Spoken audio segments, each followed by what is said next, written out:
मेरी नई नई शादी हुई थी तो मेरे पति मुझे हनीमून पर विदेश ले गए थे। मैं पहली बार विदेश आई थी। मेरे पति ने मुझे बहुत बड़े होटल में ठहराया। हम लोगों ने वहां रात गुजारी। सुबह जब मेरी आंख खुली तो मेरे पति मेरे पास नहीं थे। मैं बहुत घबरा गई। मैंने उस पूरे होटल में उन्हें ढूंढा, मगर मेरे पति कहीं भी नजर नहीं आ रहे थे। पूरे 15 दिन इंतजार करने के बाद मेरे पास जितने भी पैसे थे सब खत्म हो गए।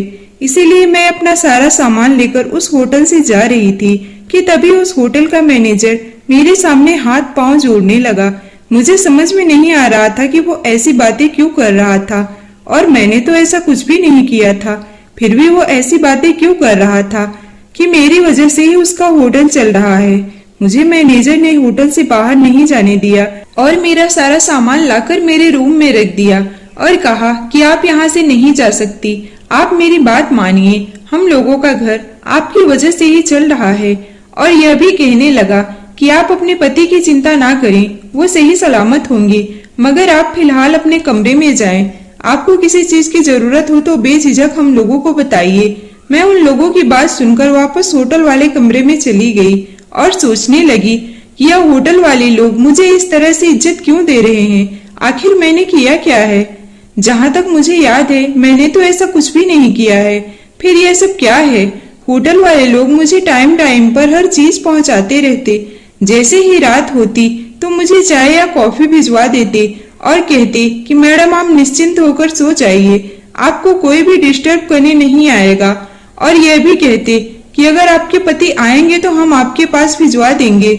मगर जब मैं चाय या कॉफी पीती तो बहुत गहरी नींद में चली जाती, और जब सुबह मेरी आंख खुलती तो मैं बहुत थकी थकी सी महसूस करती थी। मैं बहुत परेशान थी कि मेरे साथ यह सब क्या हो रहा है। अगर मैं बाहर जाती हूँ तो ये लोग मुझे जाने भी नहीं देते। आखिर ये लोग मेरे साथ करते क्या हैं? जब एक रात वेटर कॉफी लेकर आया तो मैंने कॉफी नहीं पी और सोने की कोशिश करने लगी। मैं सो गई। लगभग 1 बजे मेरी आंख खुली। जैसे ही मेरी आंख खुली तो मैं हैरान रह गई कि मेरे बिस्तर पर मैं अकेली नहीं थी, मेरे साथ एक लड़का सोया हुआ था। मैंने रूम की लाइट जलाई। उसकी कद काठी देखकर तो लग रहा था कि वो मेरा पति नहीं था। उस लड़के की पीठ मेरी तरफ थी। मैं रूम का दरवाजा खोलकर सभी को बुलाने लगी। मैं जोर जोर से चिल्लाने लगी। तब होटल का मैनेजर वहां आया। मैंने कहा, आपने मेरे कमरे में किस व्यक्ति को भेज दिया है? आप लोग मेरे साथ क्या कर रहे हैं? तभी होटल का मैनेजर बोला कि आप ध्यान से देखें, यह आपके पति हैं जिसे आप तलाश कर रही थी। वही तो हैं, ये हर रोज आपसे मिलने आते हैं। मैंने कहा, ये मेरे पति नहीं हैं, आप लोग झूठ बोल रहे हैं। जब मैं आई थी तो क्या आपने मेरे पति को नहीं देखा था? मैंने अपने मोबाइल से फोटो निकाला और दिखाया कि ये मेरे पति हैं। फिर जैसे ही शोर मचा वह लड़का उठ गया। जब मैंने उसे देखा तो मेरे रोंगटे खड़े हो गए। मैं थर थर कांपने लगी। यह वो लड़का था जो कॉलेज के दिनों में मुझे बेइंतहा मोहब्बत करता था, मगर मैं इसे नहीं चाहती थी। यह एक बड़े घर का बिगड़ा हुआ लड़का था।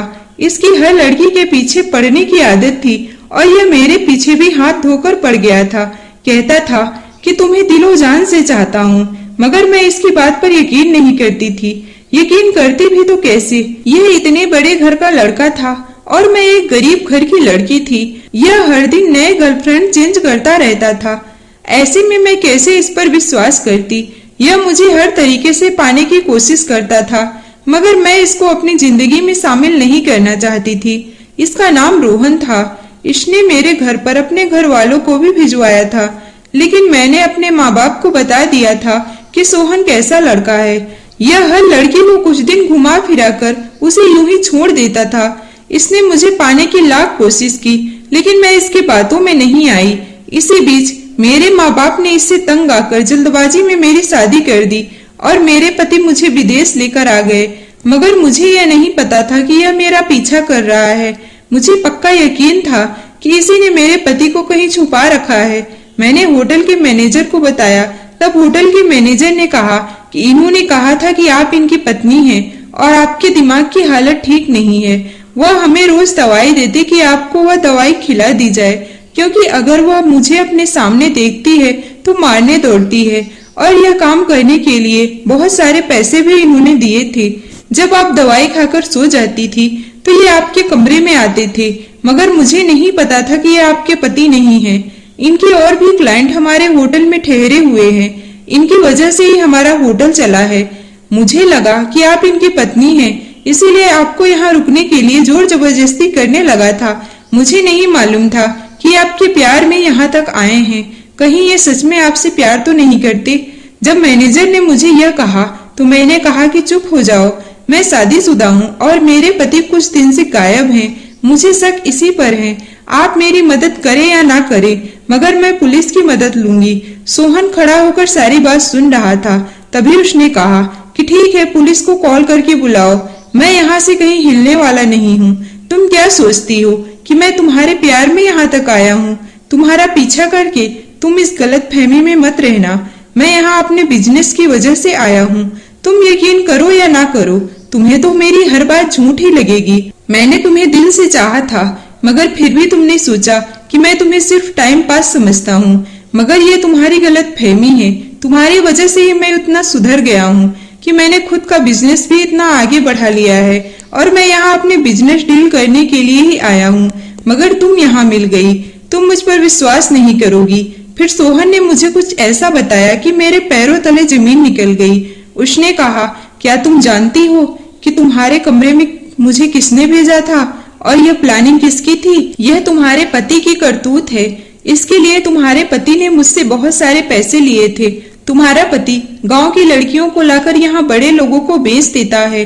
वह तो अच्छा हुआ कि तुम किसी और के हाथों नहीं गई। जब तुम्हारा पति फोन पर बातें कर रहा था, उससे पैसे की डील कर रहा था, तभी बताया कि वह लड़की किसी होटल में है और तुम्हारा नाम लिया, तो मुझे ऐसा लगा कि तुम हो सकती हो और मैंने जाकर उससे डील की और कहा कि मैं उससे दुगने पैसे दूंगा। तब तुम्हारे पति ने फौरन कुछ पैसे के लिए तुम्हें मेरा बना दिया। मुझे सोहन की बात पर यकीन नहीं हो रहा था। तभी सोहन ने कहा कि यह लो डिवोर्स पेपर, तुम्हारे पति ने पहली ही रात तुमसे धोखे से साइन करवा लिया था। लो देख लो, यह तुम्हारा ही सिग्नेचर है या किसी और का? और हाँ, साथ में अपने पति का भी देख लो। अगर यकीन नहीं हो रहा हो तो।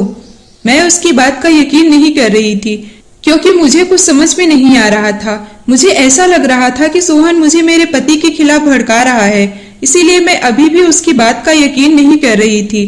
तब सोहन ने कहा कि रुको, मैं तुम्हें कुछ दिखाना चाहता हूँ। आज रात तुम बुर्का पहनकर आना, मैं तुम्हें तुम्हारे पति के पास ले चलूंगा। अगर यकीन नहीं हो रहा तो तुम पहले सारी बात पुलिस को बता दो, फिर उसके बाद तुम मेरे साथ चलो, क्योंकि तुम्हें मेरी बात और मुझ पर भरोसा नहीं है। इसीलिए जैसा मैंने कहा वैसा कर लो। मैंने उसकी बात पर थोड़ा भरोसा किया और कहा कि पहले मैं पुलिस को इन्फॉर्म करूंगी, उसके बाद ही तुम्हारे साथ जाऊंगी, क्योंकि तुम्हारा कोई भी भरोसा नहीं है। सोहन मुझे कहीं ले गया था। वो बहुत ही सुनसान जगह थी। फिर वो एक घर में गया, उसमें से मेरा पति बाहर निकला। मेरे पति ने सोहन से कुछ कहा और फिर मेरे पति मेरे पास आए और जैसे ही मेरे करीब आए तो मैंने अपना मुंह खोल दिया और उन्हें पकड़ लिया और कहा कि आप मिल गए, मुझे और कुछ नहीं चाहिए। मैं बस सोहन के पीछे इसीलिए आई थी। वो आपके बारे में पता नहीं क्या क्या बोल रहा है, लेकिन मुझे भरोसा है कि आप ऐसा कुछ नहीं करेंगे। मुझे पूरा यकीन था कि सोहन ने ही आपको किडनैप किया है। मैं सोहन पर यकीन करके इसीलिए उसके साथ आ गई, क्योंकि उसी के जरिए मैं आप तक पहुंच सकती थी। यह बात जब मेरे पति ने सुनी तो वह जोर जोर से हंसने लगा। मैं बहुत डर गई और मेरे पति ने मुझे जोर से पकड़ लिया और कहा कि तुम्हें यहाँ कौन लाया है, मुझे किसने किडनैप किया है, ये सारे सवाल तुम्हारे दिमाग में घूम रहे होंगे। तो सुनो, मैं कोई किडनैप नहीं हुआ हूँ और मैं अब तुम्हारा पति नहीं हूँ। मैंने तो तुम्हें कब का बेच दिया है। जब मैंने यह बात सुनी तो मुझे बहुत झटका लगा और अभी मेरा पति मुझसे बात कर ही रहा था कि पुलिस की आवाज आई। पुलिस की आवाज आते ही मेरे पति ने मुझे जोरदार थप्पड़ लगाया और कहा कि तुमने पुलिस को इन्फॉर्म क्यों किया? इससे पहले कि वो भागता, पुलिस ने उसे घेर लिया और मेरे पति को पकड़कर ले गई। पुलिस ने बताया कि कब से हम लोग इसी की तलाश में हैं। यह लोग बहुत दिनों से यह सब काम कर रहे थे। कितनी लड़कियों की कंप्लेन हमारे पास थी, मगर कोई सबूत नहीं मिल रहा था। यह तो अच्छा हुआ कि आपने हिम्मत दिखाकर अपने पति को पकड़वा दिया। मैंने कहा मैंने कुछ नहीं किया, ये जो सोहन खड़ा है इसी ने सब कुछ किया है। आप इन्हें शुक्रिया अदा करें। फिर सोहन मुझे विदेश से अपने गांव ले आया और सही सलामत मेरे माँ बाप के पास पहुंचा दिया। मेरे साथ जो भी हुआ वह सब मेरे माँ बाप भी जान गए थे और जब सोहन वापस जा रहा था तो मैंने उससे माफी मांगी और कहा कि मैं तुम्हें कितना गलत समझ रही थी, जबकि तुम मेरी मदद कर रहे थे। अगर तुम मेरी मदद ना करते तो मैं कभी भी अपने माँ बाप के पास नहीं होती। मैं तुम्हारा शुक्रिया अदा कैसे करूं? तुमने मेरे ऊपर बहुत बड़ा एहसान किया है, यह एहसान कैसे उतारूंगी? सोहन ने कहा, यह एहसान बस एक तरीके से उतर सकता है कि तुम मुझसे शादी कर लो। जब उसने यह बात कही तो मैंने कहा, अगर मेरा एहसान ऐसे उतरेगा तो मैं तुमसे शादी करने के लिए तैयार हूँ। तब सोहन ने कहा कि तुम अभी भी मुझे दिल से अपनाना नहीं चाहती। मैंने कहा, ऐसा नहीं है, मैं तुम्हें चाहती जरूर थी, मगर मैं डरती थी कि कहीं तुम मुझे बीच रास्ते में ही छोड़ ना जाओ, इसीलिए मैंने अपने दिल को समझा लिया था। मैं तुमसे दूर होती रही क्योंकि मुझे यकीन था कि तुम मुझे भी और लड़कियों की तरह छोड़ दोगी, मगर तुम तो मुझे दिल से चाहते थे। आज मुझे एहसास हुआ, जरूरी नहीं कि हम जैसा सोच रहे हो वह सही हो। कभी कभी हमारी राय किसी को लेकर गलत भी हो सकती है, इसीलिए सामने वाले को अच्छी तरह से जाने और समझे तभी कोई फैसला ले। आपको यह कहानी कैसी लगी कमेंट करके जरूर बताइएगा। कहानी पसंद आई हो तो वीडियो को लाइक करें, चैनल पर नए हैं तो चैनल को सब्सक्राइब करें और हमारे साथ जुड़े रहें। धन्यवाद।